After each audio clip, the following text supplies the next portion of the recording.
টাকা পয়সা থাকলেই কিন্তু মানুষ ধনী হয় না, টাকা পয়সা না থাকলে মানুষ গরিবও হয় না।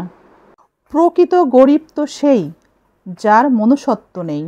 একজন ব্যক্তি বিবেক হারিয়ে, অনুভূতি হারিয়ে নৈতিক জ্ঞান শূন্য হয়ে যায়, তখনই স্বার্থপরতা সংকীর্ণতার মধ্যে থেকে ব্যক্তি ন্যায় অন্যায় ভালো মন্দ বিচার ভুলে গিয়ে অমানবিক হয়ে যায়।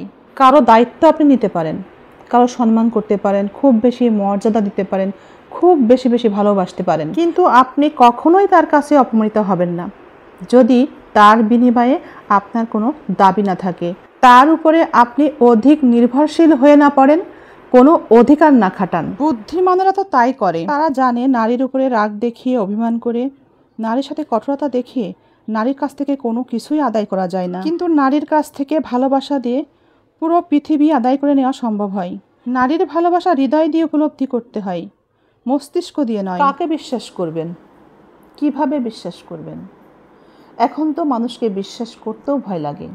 স্বার্থের জন্যেই হাসতে হাসতে, কাঁদতে কাঁদতেই মানুষ অভিনয় করে। স্বার্থের কারণেই আজ মানুষ কাঁদতে কাঁদতেই মিথ্যা বলে।